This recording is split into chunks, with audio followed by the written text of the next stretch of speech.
Buenas tardes, buenas noches. En realidad, Sí. desde hace rato en esta jornada les damos la bienvenida a la edición central de MB Noticias. ¿Cómo estás, Martín? ¿Cómo andás, Natalia? Buenas noches, bienvenidos, bienvenidas. Tenemos una hora de información por delante. Estamos a resguardo, bajo techo, aquí en los estudios de TV Ciudad, en esta jornada que ha tenido ya bastante agua en Montevideo y buena parte del país. Sí, exactamente. Y se espera un poquito más, pero bueno. Y suceden otras cosas mientras También, tanto. sí.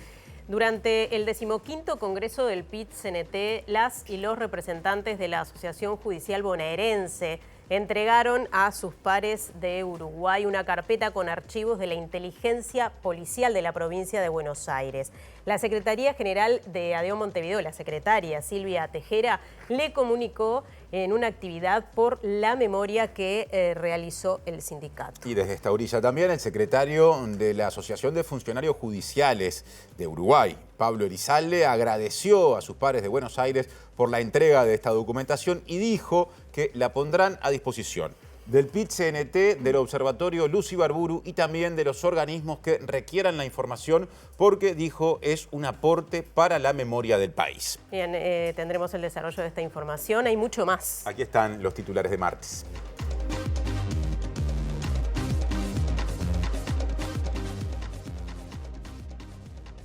El ministro de Ganadería, Alfredo Frati, dijo que es inédito que el Parlamento lo cite por un asunto del Instituto Nacional de Colonización, pero apuntó que comparecerá con gusto el próximo 2 de junio. Se reunió el Comité de Especies Exóticas Invasoras para encarar la estrategia coordinada y las acciones para hacer frente al picudo rojo, plaga que afecta a las palmeras del país. Mañana es el Día Mundial del Hambre y por este motivo Germán de Agosto abordará en su columna económica el problema de la inseguridad alimentaria en el mundo, en la región y en Uruguay. Luis Suárez y Lionel Messi anunciaron la creación de un club para competir en el fútbol uruguayo, tanto en juveniles como a nivel profesional. El ministro de Relaciones Exteriores, Mario Lubetkin, se reunió con una delegación de 7 parlamentarios y parlamentarias de la Comisión de Asuntos Exteriores de la Unión Europea y dijo que Uruguay será uno de los primeros en ratificar el acuerdo del Mercosur con ese bloque regional. La Armada rusa inició este martes maniobras navales en el Mar Báltico con participación de más de 20 buques, además de aviones y helicópteros.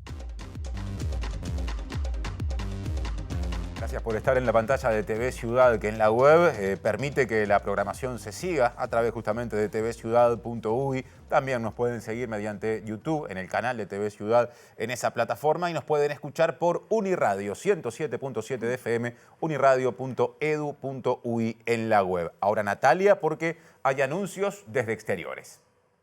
Exacto, y vamos en primer lugar al contacto con Martín Duarte, que nos trae la palabra de funcionarias y funcionarios de la Biblioteca Nacional. Escuchábamos ayer a su director haciendo graves denuncias. Adelante, Martín.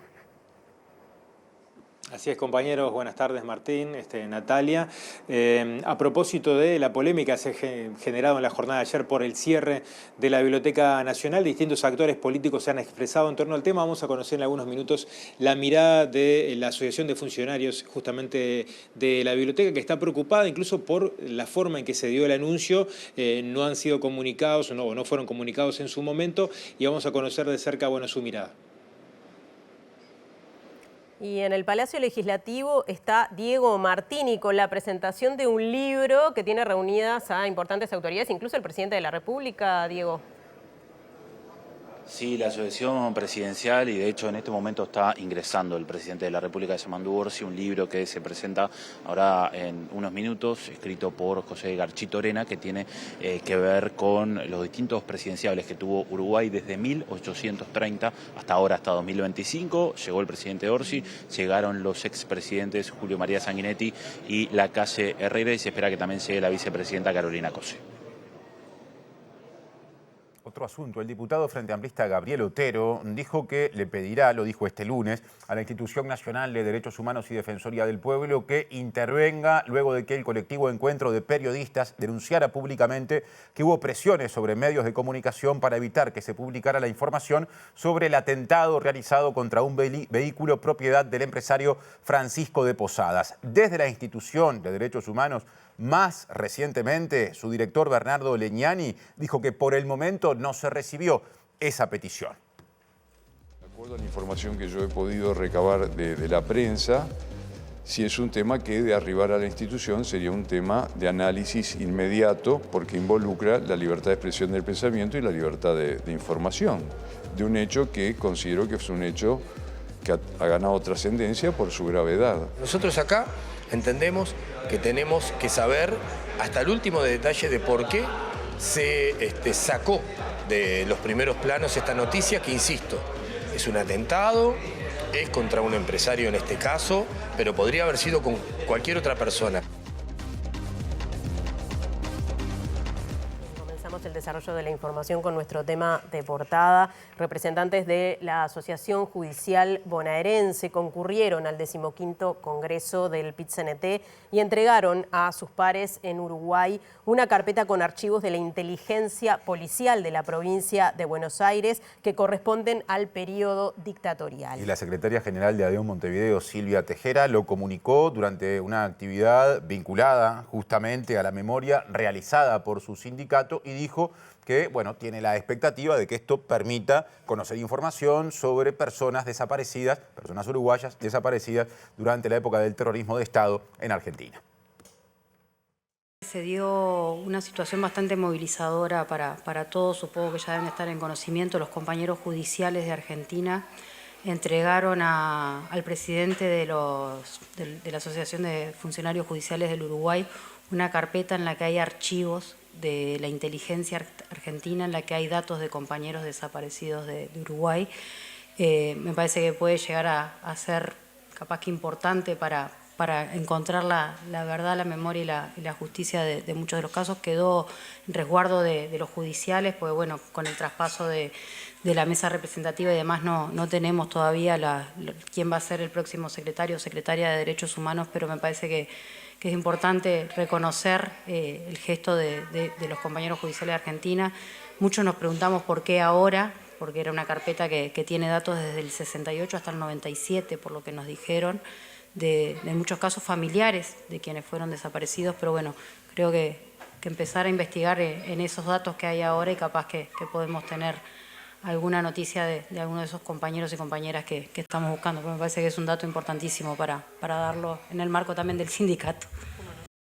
Y la Asociación de Funcionarios Judiciales del Uruguay le agradeció a sus pares de la provincia de Buenos Aires, Argentina, por la entrega de documentación justamente referida al seguimiento policial de personas uruguayas en el país vecino entre 1935 y 1994 que se reunieron en el espacio de memoria. Esos datos de la provincia de Buenos Aires y que serán puesta esa información justamente a disposición del PIT-CNT, como oíamos recién, y también del Observatorio Luz Ibarburu y de organismos que así lo requieran.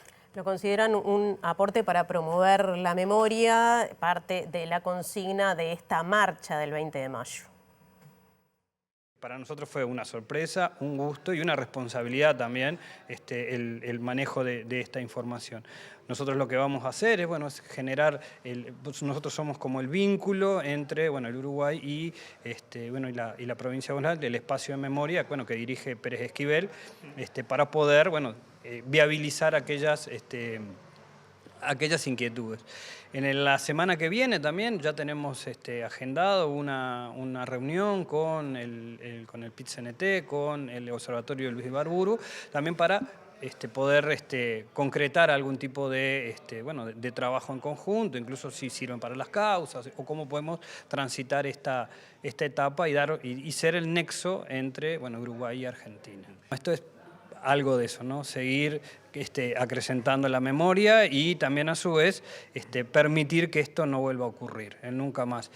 Los compañeros que vinieron para la marcha, quedaron sorprendidos de la marcha y también decían, el sistema político tiene que hacerse cargo de estas 300.000 personas que en silencio dijeron nunca más.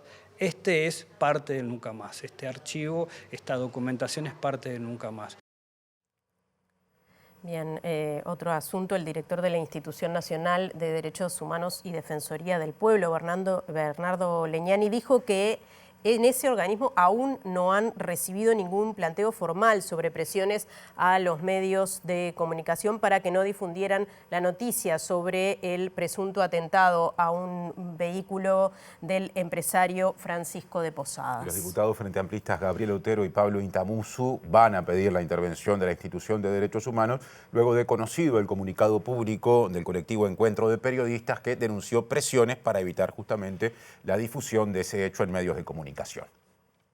Debo confesar que es un tema que es muy reciente, nos enteramos por el diario, no nos ha venido ningún planteo formal ni escrito por parte de los parlamentarios que han manifestado su interés en este tema, que es, si se quiere, un tema grave, trascendente, porque estaría involucrando una especie de limitación a la libertad a la información.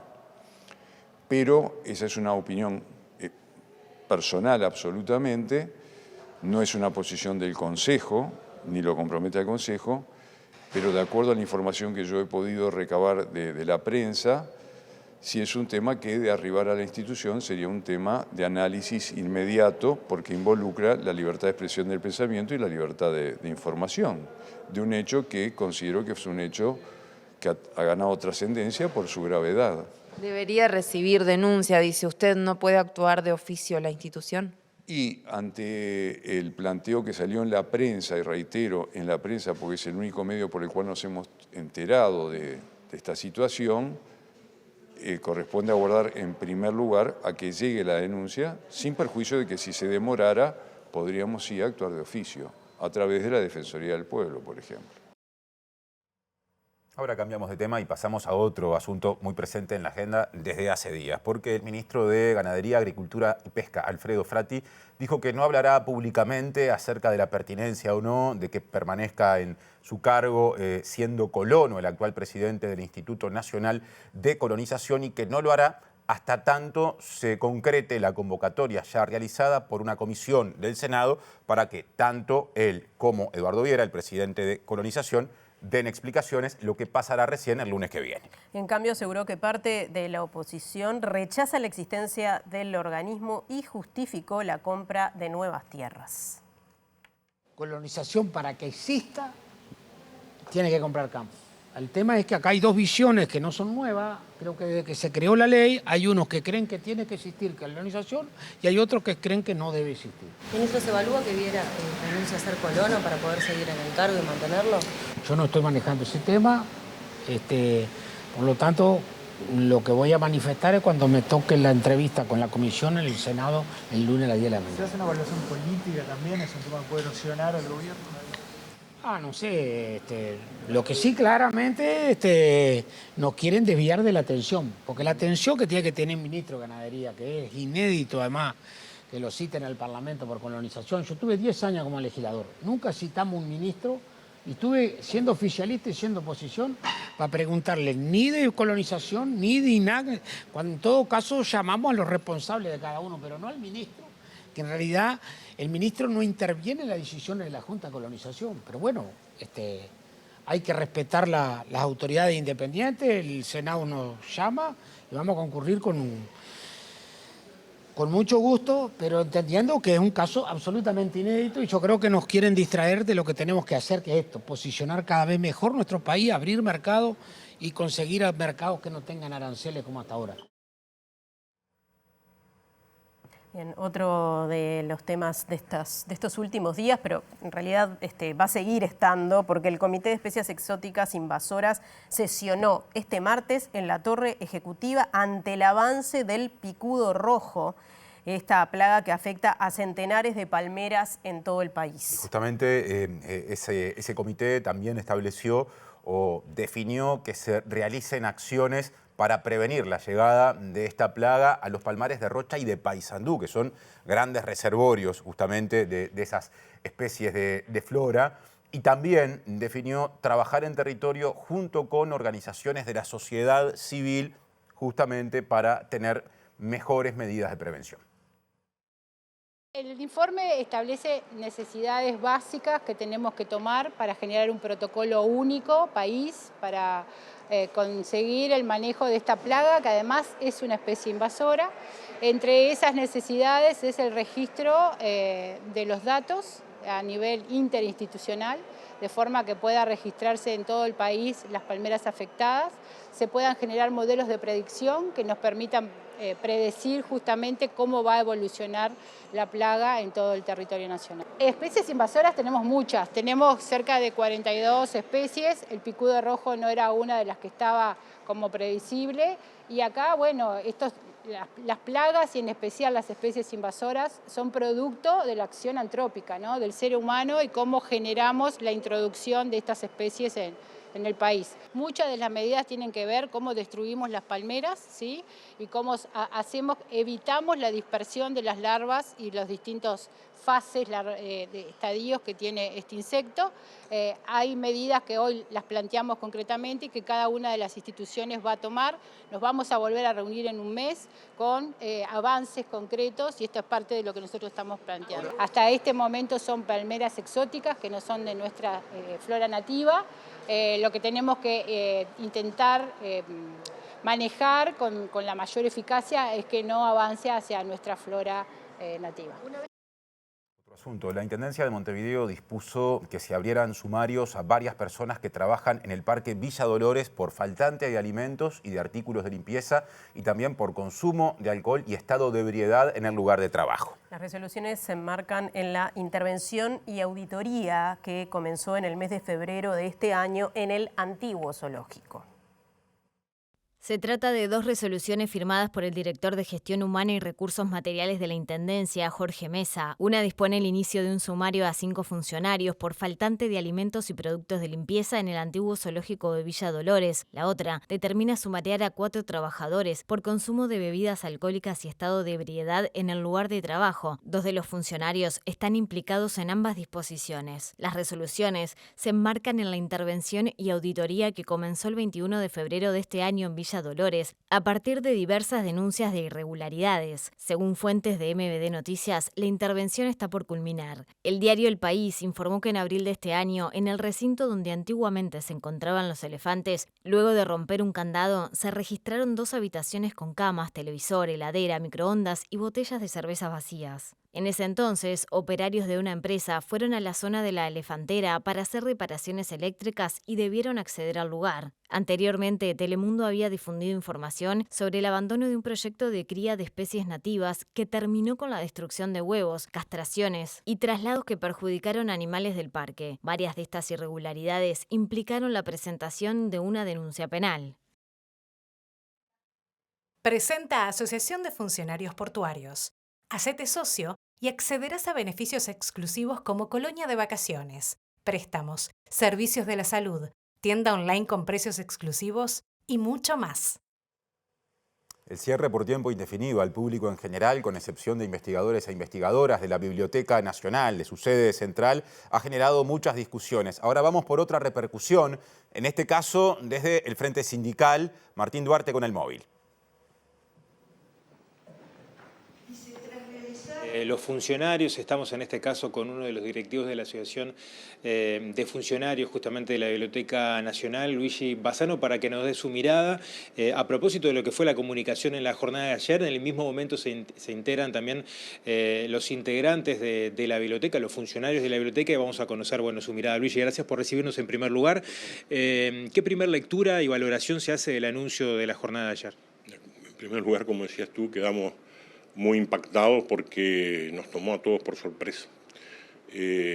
No había habido ninguna comunicación previa a los trabajadores de la institución, al sindicato por supuesto que no, pero tampoco a los mandos medios, o sea que la gente que está a cargo de las distintas reparticiones, secciones, departamentos, lo que fuera, no estaban enterados y son los que hacen que la biblioteca funcione. ¿Los funcionarios desde cuándo vienen notando ese deterioro? Y particularmente, bueno, lo hablábamos fuera del aire, ¿no? La situación de humedad, de ratas, del pez de plata, que también que es este insecto que de alguna forma afecta mucho el papel. Enemigo número 1 del papel.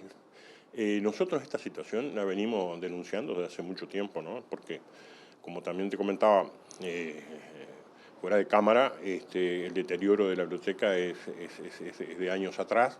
Se agravó muchísimo en estos últimos 5 años con el periodo de gobierno del Partido Nacional. Pero nosotros nos presentamos en febrero, a principios de febrero, en el edificio Alemania. Tuvimos una reunión con el ministro entrante, con la subsecretaria, con el director general. Les presentamos un documento con una memoria pormenorizada y exhaustiva de todas las dificultades y problemas con los que se iban a encontrar. O sea que no puede haber sorpresas para esta dirección. ¿La biblioteca cuenta con habilitación de bomberos? No. Bueno, no, nunca se pudo conseguir. Es más, nos enteramos hace unos pocos días, unas semanas, de que las alarmas contra incendio no funcionan. Como no funcionan algunos humidificadores, algunos aparatos de climatización, hay pila de plagas, como tú decías, ¿no? Roedores, cucarachas, pez de plata, araña, lo que pidas. ¿Y entienden que este cierre es conveniente? Porque lo hablábamos recién, está habilitada para investigadores, o sea, en realidad se está abriendo la... El cierre no es total porque los investigadores están yendo, o sea, con agenda, ¿no? Pero ya se estaba atendiendo con agenda al público en general hasta hace unos pocos días, ¿no? Cada vez en un horario más reducido por la falta de personal, pero se estaba atendiendo con agenda al público en general. Ahora los que no pueden entrar son justamente los lectores comunes. Sí, los investigadores, agenda previa. No, nosotros pensamos que este procedimiento se tendría que haber hecho de otra manera. Tendría que primero haberse traído a la biblioteca, a los técnicos, a los profesionales, que hicieran un diagnóstico realmente de cuáles son los problemas que hay en el edificio a ser superados y mejorados, y después presentar un plan de obra con etapas, digamos, con la financiación acorde, porque hoy la Biblioteca Nacional no tiene en el rubro inversiones plata como para financiar nada, tienen que pedirlo en el presupuesto, o sea que eso va a llevar tiempo. Entonces, me parece que es como una medida apresurada. Y no se están tomando las medidas en la dirección de lo que nosotros pensamos que es el principal problema, que es la falta de personal. En la Biblioteca Nacional están trabajando hoy 41 funcionarios presupuestados nada más, y 8 personas en comisión que hoy están y mañana no. De esos 41, el 40% o más tienen causal jubilatorio. O sea que el futuro a corto plazo tiende a empeorar si no entra gente. Tú me decías que hace algunas décadas había 200, arriba por encima de 200 funcionarios. Sí, 230 y pico llegaron a ver. Eso se fue achicando, la gente se jubila y no entra. Hay otro problema, y es que los salarios no son muy atractivos en la biblioteca, son bajos. Y encima están mal repartidos, porque el pago de las compensaciones se ha hecho durante mucho tiempo en forma discrecional, arbitraria. Entonces algunos cobran una cosa, otros cobran otra. Esto hace que cuando haya un concurso en cualquier otro organismo público, las personas que están calificadas, sobre todo los bibliotecólogos, se presenten, lo ganen y se vayan. Por último, ante este contexto, ¿qué pasos va a dar el sindicato? Según me decías, se tiene previsto para la próxima semana una reunión en la DINATRA, se va a plantear este tema. ¿Van a articular alguna reunión con el propio Ministerio de Educación y Cultura? Bueno, nosotros pedimos y nos dieron una reunión en la DINATRA el miércoles 4, pedimos que fueran citados la dirección de la Biblioteca Nacional y autoridades del Ministerio de Educación y Cultura, porque en definitiva son los que resuelven. Y la pedimos antes de saber esta noticia, la pedimos por problemas de relacionamiento con la dirección, porque reclamamos tener acceso a la información, porque hay algunos beneficios que fueron recortados. Ahora le vamos a agregar esto también. Nosotros queremos ser parte de la solución, queremos ayudar, porque si hay una cosa que distingue al funcionario de la biblioteca es su vocación, digamos, su identidad con el rol y el papel que juega la institución en la sociedad uruguaya. Por lo tanto, lo que pretendemos es que también se tenga en cuenta nuestra opinión. Luigi, muchas gracias por estos minutos, muy amable. Por favor, a las órdenes. Bueno, compañeros, la mirada de la Asociación de Funcionarios ante esta situación y como lo señalaba el propio integrante de la Asociación de Funcionarios de la Biblioteca, está previsto una reunión la próxima semana en la DINATRA para seguir avanzando, por lo pronto solicitando la participación a la hora de encontrar solución a este cierre momentáneo de la Biblioteca Nacional. Presenta Antel con su plan fibra entretenimiento estándar que incluye Disney+. Ya mismo nos vamos al Palacio Legislativo. Está por allí Diego Martini. Sí, así es, compañeros, salón de actos del Palacio Legislativo, donde se está presentando este libro, Sucesión de Presidentes, de José Garchitorena. Ahí vemos en primera fila al presidente de la República, Yamandu Orsi, que está escuchando esta mesa que se está desarrollando entre el autor, José Garchitorena, los expresidentes, la Calle Herrera, quien está hablando ahora, Julio María Sanguinetti, la vicepresidenta Carolina Cose, y luego está un integrante de la Fundación Universitaria, que es quien saca este libro. Hay también varios legisladores y directores actuales de la oposición y del oficialismo acá presentes, así que escuchamos lo que dice el expresidente de la República, la Calle Herrera. La última fractura, que esa sí tuvo una motricidad provocada por minorías primero de un lado y minoría del otro, que nos llevaron a esa crisis. Y creo que es importante señalarlo porque la secuencia es mayoritariamente, por supuesto, de legitimidad. Y cuando no la ha habido, tenemos que buscar interpretarla, no para echar culpas ni repartir responsabilidad, sino para saber que no se debe actuar así. Porque quienes desconocieron a las mayorías de un lado y de otro actuaron contra la tradición, el interés y la fortaleza nacional.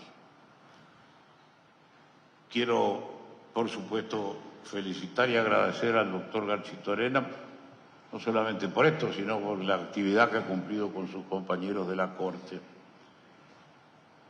Me hubiera gustado que hubiera más integrante de esta lista de mi partido, pero la historia ha determinado otra cosa.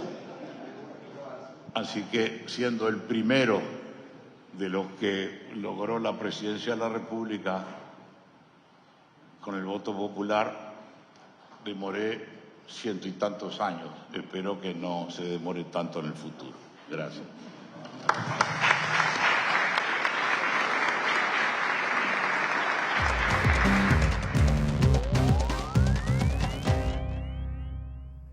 Bien, y desde el Palacio Legislativo venimos a la columna de Economía con Germán de Agosto. ¿Cómo estás, Germán? ¿Cómo andas, Nati? ¿Todo bien? Bien, todo bien. Y vamos a hablar de algunas cifras impactantes porque mañana es el Día Mundial del Hambre y hay datos para conocer, Germán. Sí, la idea es justamente aprovechar esta ocasión, que de alguna manera tiene que ver con la concientización en torno al estado que tenemos en el mundo sobre la inseguridad alimentaria, sobre la desnutrición, para hacer un breve recorrido por la situación mundial, regional, y luego aterrizamos sobre el caso de Uruguay. Bien. ¿Sí? Entonces empezamos por el mundo y acá lo que tenemos es la prevalencia de la desnutrición a nivel global. Eso está expresado en dos dimensiones. Sí. De este lado lo que estamos viendo es porcentaje, la prevalencia a nivel global de la desnutrición asciende a 9,1% en el último dato que conocemos, que es 2023.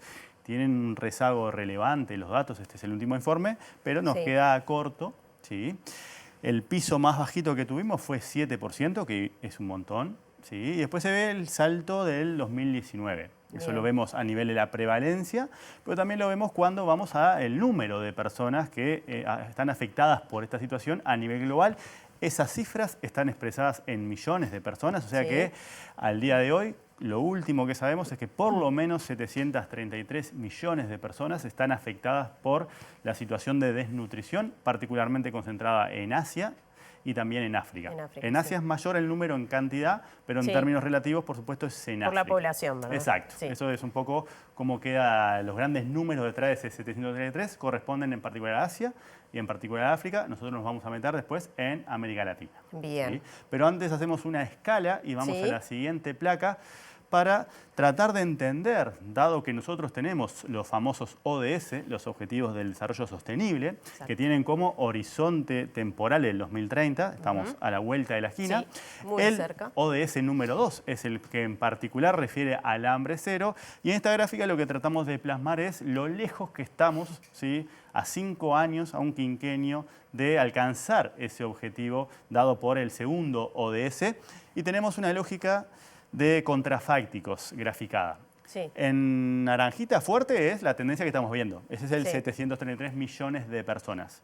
Después viste que en 2019 se nos abre como una Sí. trayectoria descendente bastante pronunciada. Sí. Eso es lo que habría sucedido en el caso de que no hubiésemos atravesado por una pandemia. Bien. ¿Sí? Hoy, en 2030, seguiríamos lejos de ese objetivo de hambre cero porque habría 452 millones, por lo menos, de personas padeciendo esta situación de malnutrición. O sea, no se puede atribuir a la pandemia esta situación. El incumplimiento en torno al ODS habría ocurrido incluso en ausencia de un evento tan Bien. excepcional y tan duro desde este punto de vista como la pandemia. Bien. Pero si te fijas, si seguimos recorriendo, ahí vemos el salto, porque es como un zoom al gráfico que estábamos mirando hoy, y tenemos las proyecciones actuales. Básicamente, parados en 2025, la estimación sería sin cambios, incluso Sí. un poquito con un Sí. aumento, pero si te fijas, después también, ¿no? Quizás sea una expresión de deseo, dado el estado actual de las cosas en el mundo, pero se moderaría el número de personas que están justamente afectadas por esta situación y tenemos una diferencia de 130 millones. Si querés cuantificar al revés ese escenario contrafáctico, Sí. si no hubiésemos transitado una pandemia, habría 130 millones de personas menos padeciendo justamente la malnutrición al nivel global. Bien. ¿Sí? Vamos una plaquita más y Sí. ahí sí, ya bajamos del mundo a Latinoamérica. Y esta es la misma lógica. Ahora vemos el porcentaje de personas que están afectadas en la región por la malnutrición. El último dato conocido es 41 millones, por eso hoy hablamos de que de esos 733, bueno, la región representa un porcentaje menor, pero también tiene que ver con la parte poblacional. Exacto, ¿Sí? y recordemos además que, como siempre se dice, América Latina no es el país que tiene mayor desnutrición, pero sí el más desigual. Exacto, sí. El continente, perdón. Exactamente, ¿no? Sí. Nosotros estamos en la región más rezagada desde el punto de vista de la desigualdad. ¿Sí? La misma lógica, viste que tenemos la trayectoria hipotética, contrafáctica, lo que hubiese ocurrido en ausencia de, que nos deja justamente de cara al 2030 ese horizonte aspiracional para lograr reducir a cero esta problemática en 29 millones, estamos 5 millones arriba. ¿Sí? Un panorama complejo, en particular teniendo en cuenta que nada nos hace pensar que alguna gran fuerza va a poder revertir esta inercia, esta trayectoria. ¿Sí? No. Entonces, por ahora tenemos como una moderación que podría ser reflejo, ¿sí?, de nuestros propios sesgos, es decir, de una aspiración de deseo de que esto suceda. Bien. ¿Sí? Vamos una plaquita más y acá pasamos a la inseguridad alimentaria. Ya no estamos mirando desnutrición, sino que inseguridad alimentaria. Tenemos separados los últimos datos, prepandemia hasta el 2023. Yo iluminé más los 2019-2023 para no cargar tanto la plaquita, pero se ve que en los años intermedios no han habido avances, en todo caso retrocesos, salvo en Latinoamérica. Pero si comparamos las puntas, 2019 con 2023, lo que vemos en el gráfico es la parte roja es lo que nos muestra la inseguridad alimentaria grave. Es decir, en el mundo, en 2023, ¿sí?, hay un 11% de inseguridad alimentaria grave. Luego tenemos la parte más color rosadito, que nos deja justamente en el total de la inseguridad alimentaria grave y moderada, que a nivel global es del 29%. ¿Sí? Es bastante más de lo que teníamos en 2019. Fíjate los niveles que tenemos en África. ¿Sí? Casi el 60% de la población sufre de inseguridad alimentaria, ya sea grave, 22%, o grave y moderada, 58%. Y si te fijas, de alguna manera las trayectorias de estos últimos 5 años, en donde hay una mejora es justamente en América Latina. Sí. Teníamos 29, es una mejora marginal, ¿no? Es tratar de ver el vaso medio lleno, pero es una mejora, por lo menos revierte esa tendencia, que tiene que ver mucho con lo que está ocurriendo en particular en Brasil. ¿Sí? Claro. También por la ley de los grandes números. Ahí ¿sí? está, exactamente. Y recordemos que la inseguridad alimentaria no es solamente hambre, sino es la falta de acceso a los nutrientes y a los alimentos que necesitamos para vivir correctamente. Totalmente. Y si casi un 30% en América Latina está afectada por esa situación, ya sea moderada o sea severa. Pero casi un 10% sí padece de esta problemática en términos severos o graves. ¿Sí? Bien. Y finalmente, para terminar, bueno, hacemos como la bajada a Uruguay. Acá estamos tomando un informe del INE, ¿sí?, que se presentó el año pasado, donde en el cuadrito lo que tenemos es la inseguridad alimentaria a nivel de hogares y de personas, y también separamos por lo que es moderado y grave, casi un 14% en los hogares padecen esta problemática, en el caso de las personas es un poquito menos, y lo mismo pasa cuando miramos grave. Es menor lo que afecta a las personas que a los hogares, pero no deja de ser casi en el entorno del 2%, ¿sí?, la inseguridad grave. Y en el gráfico lo que hacemos es lo mismo, pero separamos o cortamos por quintiles. Bien. Simplemente para recordar, los quintiles surgen de ordenamos toda la población, ¿sí? Ya sea todos los hogares o todas las personas, del más pobre al más rico, y partimos en 5 pedacitos y nos quedan 20%, 20%, 20%, 20% y 20%. Es decir, el 20% más pobre de un lado y el 20% más rico del otro. Bien. Naturalmente, fíjate cómo cambia, ¿no? ¿Sí?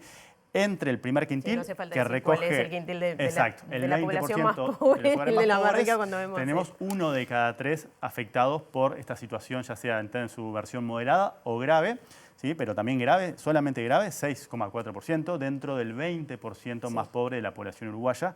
Y naturalmente eso va descendiendo a medida que aumenta el nivel de ingreso, y es lo que te explica estos números más globales. Pero siempre detrás de estos números globales o promedio, lo que tenemos es todas estas realidades tan dispersas, y en particular estas cifras tan preocupantes que tenemos en el 20% de la población más pobre. Lo que pasa con la pobreza, básicamente. Exactamente, ¿no? Es muy parecido. En particular con estas nuevas cifras y esta nueva reactualización que nos deja con un 17% de pobreza. Exactamente, bien.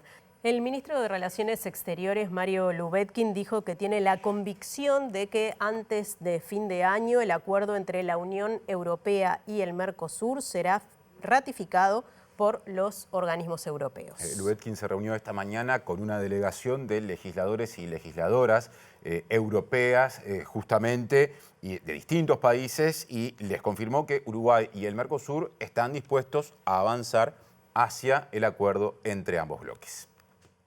Yo destaco el hecho que una delegación bien importante de parlamentarios europeos, y destaco quienes están a favor y quienes están en contra del acuerdo, no era solamente quienes estaban a favor, vinieron a intercambiar opiniones ayer con los parlamentarios uruguayos, hoy con nosotros aquí en Cancillería. Para mí fue un diálogo muy franco, en el cual nosotros estamos hablando con gran franqueza de que tenemos expectativa en este acuerdo, pero este acuerdo se tiene que terminar de ratificar. Digamos que hemos esperado un montón de años, 25, olvidemos, no, o sea, es historia. Nada puede cambiar, pero sí cambia el presente o el futuro, y eso lo dijimos claramente. Nosotros esperamos que sea este año. En inglés se los decíamos, el time is now, es ahora, y esperamos llegar al mes de diciembre con la confirmación del lado de ellos. De nuestro lado les decíamos, nosotros estamos todos preparados. Los 4 parlamentos están preparados, diría más. Creo que inclusive Uruguay, una vez que se ratifique del lado europeo y nosotros lo llevemos al escenario parlamentario, vamos a ser los primeros que vamos a ratificar de los 4, por lo menos esa es la voluntad que hay para dar una señal muy clara de que nosotros tenemos que jugar a los grandes acuerdos y abrir los mercados, porque ahí nos va el futuro. O sea, nosotros uno de los problemas que hoy tenemos es dónde colocamos nuestros productos. ¿Saben cuál es lo que yo desearía? Que tuviéramos tantos mercados que la pregunta fuera, ¿qué productos colocamos?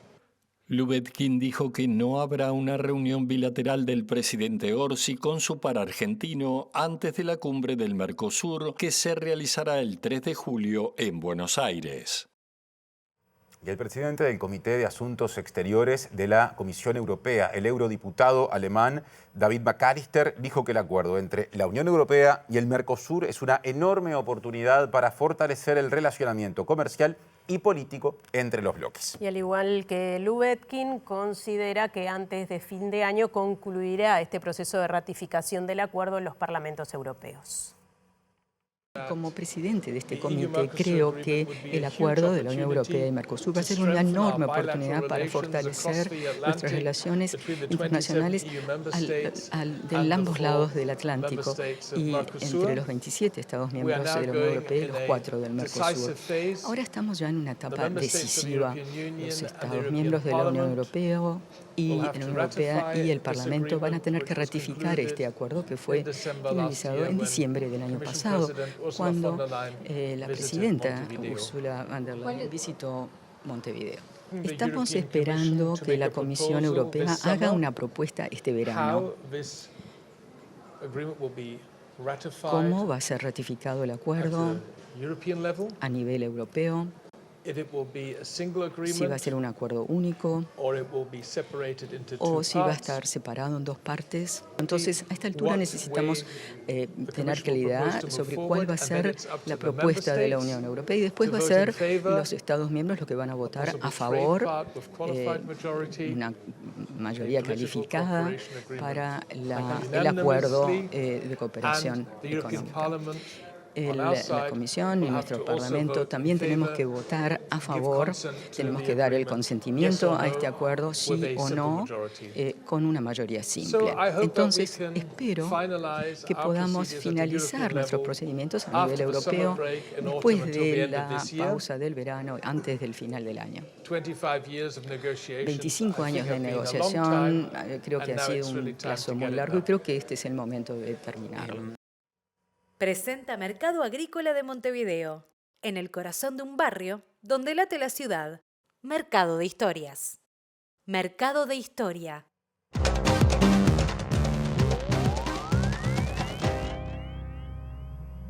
Bien, panorama internacional y atención porque la Asamblea Nacional de Francia aprobó este martes la primera lectura de una proposición de ley que legaliza y regula por primera vez la eutanasia para enfermos incurables que padezcan sufrimientos insoportables. Esta iniciativa fue respaldada por la izquierda y por el bloque centrista que responde al presidente Emmanuel Macron. La Asamblea Nacional Francesa aprobó este martes en primera lectura una proposición de ley que legaliza la eutanasia en casos específicos. Con 305 votos a favor y 199 en contra, el texto establece por primera vez un marco legal para que pacientes con enfermedades incurables, en fase avanzada y con sufrimientos insoportables puedan recibir ayuda médica para morir. El proyecto fue respaldado por la izquierda y el bloque centrista del presidente Macron, mientras que la derecha conservadora votó mayoritariamente en contra, aunque con divisiones internas, ya que los partidos permitieron libertad de voto. Según el texto, solo podrán acceder a la eutanasia quienes mantengan plena capacidad para expresar su consentimiento hasta el último momento. Quedan excluidos, por tanto, los pacientes en coma o con Alzheimer avanzado, aunque hubieran manifestado antes su voluntad. Para los partidarios de la eutanasia, el texto se queda corto y crea demasiados obstáculos, mientras que para los que se oponen va demasiado lejos. Aún así, los diputados favorables apoyaron masivamente la proposición de ley, ya que lo consideran mejor que la situación actual. El texto pasará ahora al Senado en otoño y volverá a debatirse en la Asamblea a comienzos de 2026. En paralelo, los diputados aprobaron por unanimidad una ley para garantizar el acceso a cuidados paliativos a todos los enfermos que lo necesiten. Otro asunto de la agenda internacional. El mundo después de 100 días de Trump, textualmente, ese fue el título de la conferencia que brindó el sociólogo argentino Juan Gabriel Tocatrián, especialista en política exterior, narcotráfico, terrorismo y crimen organizado. En el anfiteatro del Ministerio de Relaciones Exteriores, donde se desarrolló esta actividad, el profesional dijo que Trump exacerbó algunos rasgos de anteriores presidentes estadounidenses, pero representa la continuidad. Si yo me pongo a ver qué elementos de continuidad hay con previas administraciones demócratas y la propia de Trump, voy a encontrar bastantes continuidades. Ejemplo, la centralidad de China para Estados Unidos. Cómo contener y revertir la influencia de China. Esto empezó en el 2012, en el segundo mandato de Obama. La cuestión de los aranceles. ¿Quién fue el primero en poner aranceles? El mayor arancelista de aquel momento histórico que ya nos olvidamos fue Obama. ¿Qué decir de las deportaciones? Los dos mandatos de Obama se deportaron 5.6 millones de personas. En el mandato primero de Trump se deportaron 2 millones de personas. Y en el mandato de Biden se deportaron 4 millones de personas. Los demócratas fueron deportadores seriales. Y la Armada rusa inició este martes maniobras navales en el mar Báltico con participación de más de 20 buques, además de aviones y helicópteros, anunció la flota del Báltico. Y el comunicado militar dice que en estos operativos participaron 3.000 personas, unos 25 aviones y helicópteros y 70 equipos militares. La Armada de Rusia dio inicio este martes a las maniobras en el Mar Báltico con participación de más de 20 buques, además de aviones y helicópteros, anunció la flota del Báltico. Entre los barcos implicados figuran fragatas, corbetas, buques cisterna, remolcadores y toda clase de embarcaciones de apoyo. La Fuerza Naval rusa explicó que en los ejercicios participan buques de las flotas del Báltico y del Norte, con sede en el enclave de Kaliningrado y San Petersburgo, respectivamente. También han sido movilizadas las fuerzas de los distritos militares de Moscú y Leningrado y las fuerzas aeroespaciales. Durante las maniobras se realizarán ejercicios de tiro contra objetivos marítimos y aéreos enemigos, como por ejemplo drones acuáticos. En las imágenes divulgadas por la flota del Báltico se puede ver cómo los barcos, bombarderos y cazas surcan las aguas de dicho mar, escenario de tensiones en las últimas semanas entre Rusia y los países de la OTAN. El asesor del Kremlin, Nikolai Patrushev, acusó el lunes a Occidente de generar tensión militar en el Báltico y planear el bloqueo de la navegación de barcos rusos en los estrechos internacionales. Hace 2 semanas la Armada estonia intentó detener a un petrolero que navegaba sin bandera, al que calificó de parte de la flota fantasma que utiliza Rusia para eludir las sanciones occidentales. El petrolero no se detuvo y un avión de combate ruso apareció para escoltarlo, violando el espacio aéreo estonio. En relación con estos hechos, el Kremlin declaró que Rusia defenderá la navegación de sus barcos con todos los medios a su alcance. Les contamos que la Intendencia de Montevideo firmó un convenio con la Intendencia de Canelones y la organización Alianza Uruguaya por el Agua para la construcción de una biobarda industrial de retención de residuos en el arroyo Carrasco. Justamente lo que se busca con esta iniciativa es devolverle la calidad ambiental a los cursos de agua. Un proyecto muy importante que ha venido desarrollando la Intendencia, que es el proyecto de áreas liberadas. En este proyecto nosotros lo que buscamos es recuperar cursos de agua, devolverles su calidad ambiental, su valorización y su espacio. Se han retirado más de 200.000 toneladas en estos 3 años de trabajo. Es un trabajo interinstitucional de toda la Intendencia de Montevideo, en conjunto con espacios públicos, con desarrollo social, con los municipios, con el territorio. Se han instalado espacios públicos de calidad para uso y disfrute de los vecinos y vecinas. Se ha también plantado muchas especies de árboles para una renaturalización de los cauces. Y además también hemos trabajado con muchas biobardas artesanales. Hemos trabajado con escuelas y con vecinos para desarrollar estas biobardas que son como una especie de retención en el curso de agua para poder retirar los residuos sólidos que llegaron al curso de agua. Retirarlos en un punto en concreto y poder proteger entonces ecosistemas más abajo. Por ejemplo, en este caso lo que estamos protegiendo es la playa Carrasco.